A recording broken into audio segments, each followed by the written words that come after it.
यह प्रेम कहानी एक छोटे से गांव में रहने वाले एक लड़के की है, जो अपने नजदीकी गांव में रहने वाली एक लड़की से मोहब्बत करता था।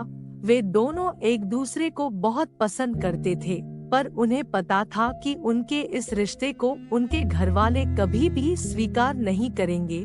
लड़के का नाम आदित्य और लड़की का नाम आयुषी था। आदित्य एक छोटे किसान का बेटा और आयुषी एक बड़े जमींदार की बेटी थी। दोनों की हैसियत में काफी समानताएं थी, पर प्यार कभी हैसियत देख के नहीं किया जाता है। आदित्य हर रोज शाम 6 बजे आयुषी से मिलने चोरी छुपे उसके गांव जाता था।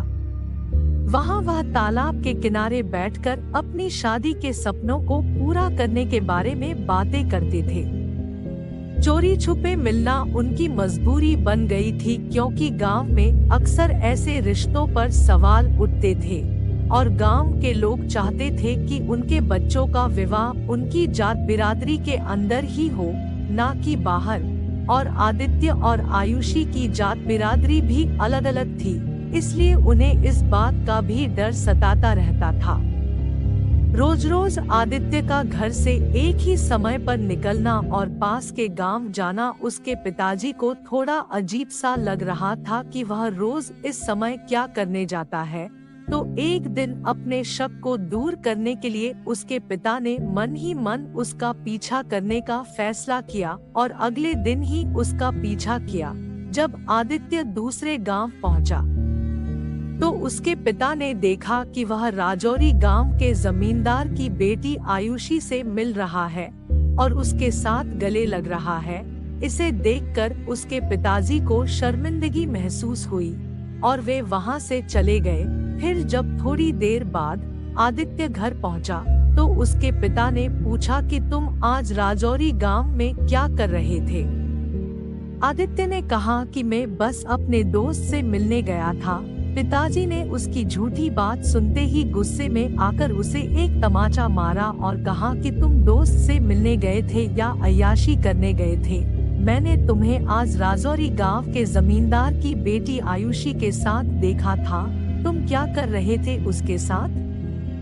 तुम्हें थोड़ी भी शर्म नहीं आई कि अपने माँ बाप का नाम इस प्रकार धोखेबाजी में डुबा रहे हो?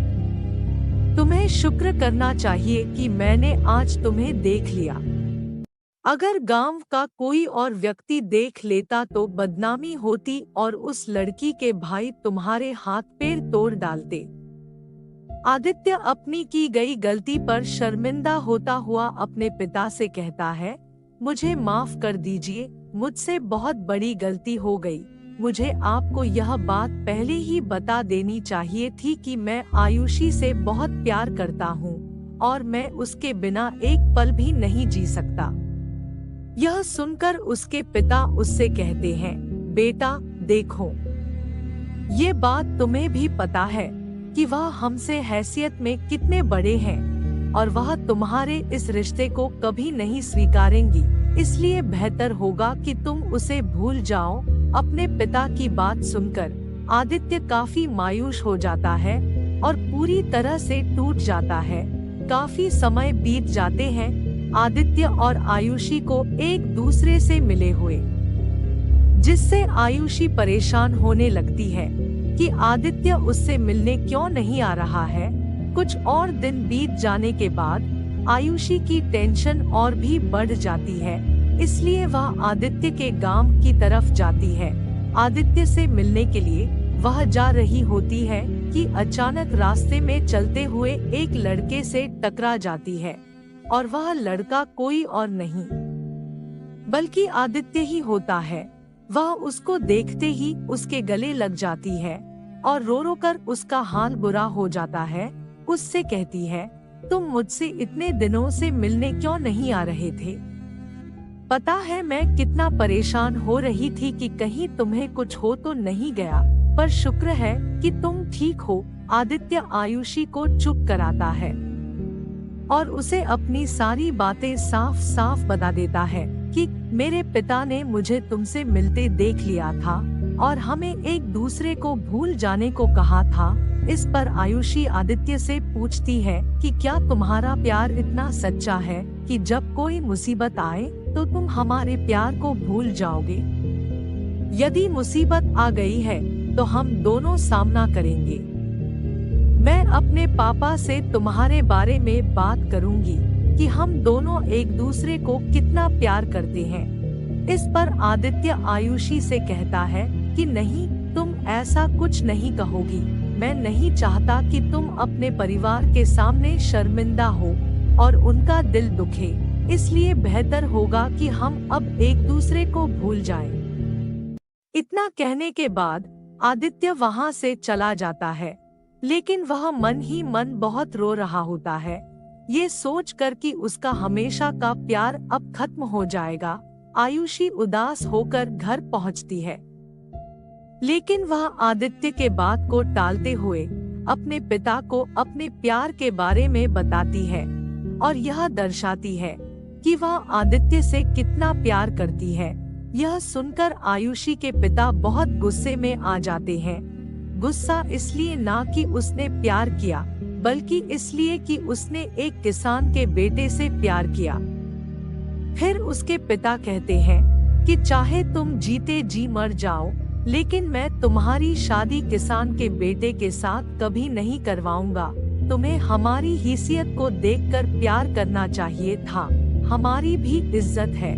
अगर तुम्हारी शादी उस किसान घराने के लड़के से होगी तो हमारे पूरे गांव में बेइज्जती हो जाएगी, और ये मैं जीते जी कभी होने नहीं दूंगा। आयुषी के कई प्रयासों के बावजूद भी उसके पिता उसकी बात नहीं मानते हैं और उसे एक कमरे में बंद कर देते हैं। कुछ दिनों बाद आयुषी के पिता उसकी शादी का फैसला अपने दोस्त के बेटे के साथ कर देते हैं। आयुषी बिल्कुल भी तैयार नहीं थी इस रिश्ते के लिए, लेकिन वह अपनी नाक कटने के डर से यह फैसला उसे स्वीकार करनी पड़ी थी। जब आदित्य ने आयुषी की शादी की खबर सुनी, उसे बहुत दुख हुआ और वह काफी उदास हो गया, क्योंकि उसकी शादी होने में ज्यादा दिन नहीं बचे थे। आयुषी पूरी तरह से टूट चुकी थी, लेकिन आयुषी को यह मालूम था कि आदित्य के दिल में उसके लिए अभी भी प्यार बाकी है। अगले दिन ही आयुषी ने ठान ली कि वह आदित्य के साथ ही जिएगी और अगर मरेगी तो भी आदित्य के साथ ही। इसी इरादे के साथ वह अपने कमरे की खिड़की से भाग गई और सीधे आदित्य के पास पहुंची। जब आयुषी आदित्य के पास पहुंची तो आदित्य बहुत खुश हुआ और वे एक दूसरे से गले लग गए। फिर आयुषी ने आदित्य को बताया कि वह सब कुछ छोड़कर उसके पास आ गई है। चाहे हालात कुछ भी हो, वह उसके साथ जीना और मरना चाहती है। ये बातें सुनकर आदित्य भी बहुत भावुक हुआ और उसने भी उसे जीने से लेकर मरने तक का साथ निभाने का वचन दिया। जब आयुषी के घरवाले देखते हैं कि आयुषी घर पर नहीं है, वह भाग गई है, तब उनके पिता का शक सीधे आदित्य पर जाता है कि वह उसके घर भागी होगी। इसलिए वे देर ना करते हुए अपने लोगों के साथ सीधे आदित्य के घर की ओर निकलते हैं। जब आदित्य और आयुषी वहां से दूर जाने की सोच रहे होते हैं, तभी आयुषी के पिता वहां पहुंच जाते हैं और आदित्य को 2 थप्पड़ लगाकर आयुषी को उससे अलग कर देते हैं। फिर आयुषी को वहां से ले जाने लगते हैं। इसी बीच आदित्य आयुषी के पिता से पैर पड़कर प्रार्थना करता है कि हमें अलग मत कीजिए, हम एक दूसरे के बिना नहीं रह सकते।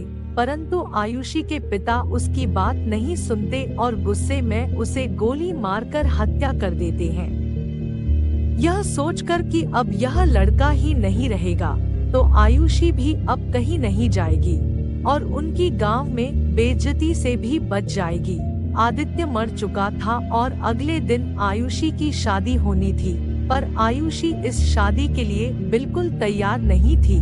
उसे अब सिर्फ आदित्य के दुख में डूबे होने का एहसास था और उसने वादा किया था कि जीवित रहेगी तो आदित्य के लिए ही जिएगी और मरेगी तो आदित्य के लिए ही मरेगी। शादी का समय नजदीक आ रहा था, लेकिन आयुषी अभी तक तैयार नहीं थी। इसी गम में सोचते सोचते अचानक उसकी नजर एक जहर पर पड़ती है। बिना सोचे समझे देर ना करते हुए वह जहर जो चूहों के लिए थी उठा लेती है और उसे खा लेती है। वह ये सोचकर कि मैं जीते जी आदित्य की हो ना सकी, पर मरकर तो उसकी हो सकती हूँ। और कुछ पल बाद ही आयुषी की मौत हो जाती है। तो दोस्तों, ये थी दर्द भरी सच्ची प्रेम कहानी। अगर आपको ये वीडियो पसंद आई हो तो लाइक करें और चैनल को सब्सक्राइब करें और आगे भी शेयर करें। धन्यवाद।